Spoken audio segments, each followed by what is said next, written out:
Wishing you all a very good morning. This is Sayantak Datta, first year PhD graduate student in pharmacology at the University of Houston. And the topic that's going to come up as part of my poster presentation is in vitro refolding of recombinant human prolidase using smart polymer mediated technique. This was a work which I had been fortunate enough to carry out as part of my master's program in biotechnology at the National Institute of Pharmaceutical Education and Research, Mohali, India, between 2018 and 2020. The guidance of Dr. Abhay H. Pandey and with the due assistance of Prakash Dobaria, who happened to be the PhD scholar in the lab. To begin with the introductory background, to highlight the essence of the study being carried out. So prolidase has been known to hydrolyze organophosphorus compounds. Besides its role in collagen metabolism, this is something which inevitably prompts its production or strategies for its production as part of detoxification strategies. Now, the ability of a simplistic expression system like Escherichia coli to generate loads of this protein as inclusion bodies is something which garnered the attention of research enthusiasts like the one of my lab where I had carried it out.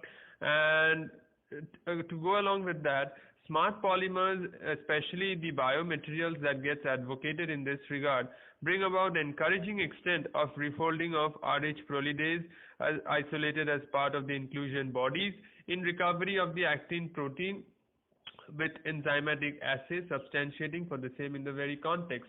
Now, to remind you all regarding this, now usage of alginate polymer was actually, or smart polymer for that matter, has been found to be really effective as far as refolding of alpha amylase is concerned, with encouraging percentage of the refolded protein being recovered.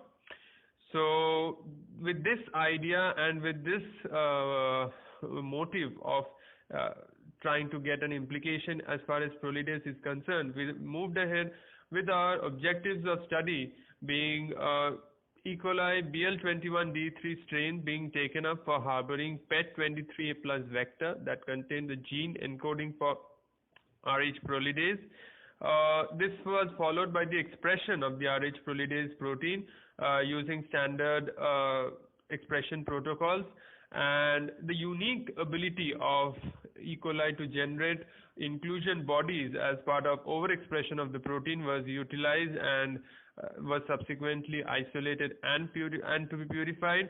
Now, smart polymer was used to refold the inactive Rh prolidase present in the inclusion bodies to its active form. To move ahead with the isolation and purification of the IBs, the clones developed of E. coli BL21D3 were taken on the culture and subsequently setting up the primary and secondary culture with the necessary conditions and optical densities being maintained was followed by isolation of the wet cell mass, and subsequently the lysis buffer treatment and the DNase treatment steps were carried out with suitable conditions to ensure that the purified inclusion bodies of Rh prolidase were there with us. With this Rh prolidase IBs, the refolding strategy was designed out, and as highlighted in the schematic representation over here.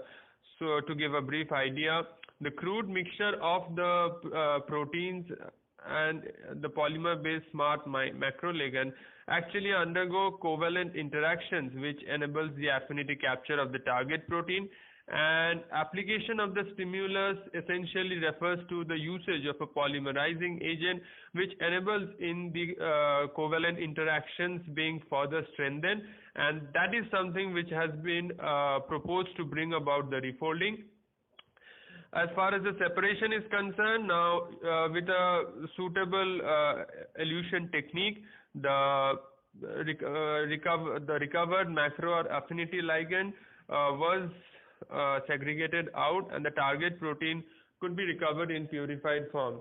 the most important aspect as far as utilization of smart polymer is that uh, it can be reused, most importantly, unlike the other refolding techniques where one cycle of experimental setup meant that in the subsequent cycles, if necessary, uh, like the new set of reagents or the new set of experimental arrangement were required to be made. But over here, the recovered macro affinity ligand can be further used for the subsequent cycles of refolding if necessary. Now, to substantiate whether the refolding had actually occurred or not, an enzymatic assay was used based upon prolidase's intrinsic ability to degrade paraoxone, that's the chief constituent of most of the organophosphates, under suitable pH conditions and cofactor, into diethyl phosphate and paranitrophenol, and the assay genuinely measures the paranitrophenol at 405 nanometer, serving as the main principle as far as quantifying the enzymatic assay is concerned. So the results we had obtained was quite fascinating, like as observed from the SDS page gel image over here. Quite encouraging extent of purity was obtained as far as the RH prolidase IDs were concerned, and a protein concentration of around 2.8 mg per ml meant that we had loads of protein and greater probabilities of attaining a higher percentage of refolding. So with these encouraging results, we moved ahead with the enzymatic assay, and it was essentially a time point assay where the assay reaction was monitored at specific time intervals at 0 minutes, 30 minutes, 60 minutes and 90 minutes from the onset of the reaction. Here the blank and the negative control were taken as the background to substantiate for the extent of paranitrophenol, or for that matter paraoxone degradation that was occurring, which would substantiate how much of refolding had actually occurred. So around in the 90 minutes portion, around 0.2 like more than 0.3 was quite a fascinating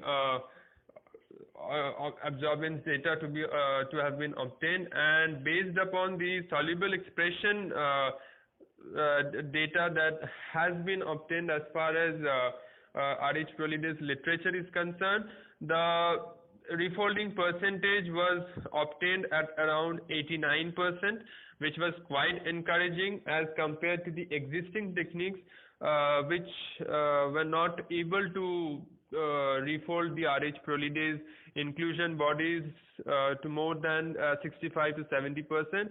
So utilization of this smart polymer technique happened to be a genuine novelty as far as its implication with RH prolidase as well as the extent of refolding it brought about. Unusual circumstances right throughout the globe for the last year meant that the study could not be taken further ahead because of time constraints and some of the issues that were encountered as far as our working ambience is concerned. Because of the COVID-19 pandemic, we all had to sacrifice our work and all. So this meant that the further purification steps couldn't be carried out, but I'm sure like in due course it will be carried out by some of my fellow juniors who will be a part of the lab, and they will be taking up this study for further purification and characterization of the protein, the RH prolidase protein that has been isolated and can be propositioned as a suitable drug candidate as far as ameliorating organophosphate poisoning is concerned.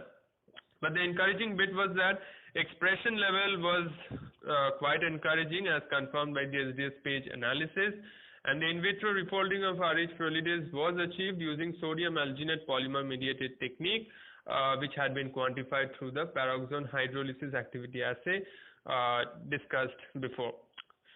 So once again, I thank from the bottom of my heart to the Graduate Research Showcase event for providing me with this opportunity to actually put up my research work before you all. It really means a lot for a naive beginner like myself who has just stepped into the world of research and has that belief within himself to make a difference by sharpening and honing his skills and expertise in near future. So thanks a lot for that, and that's it from me.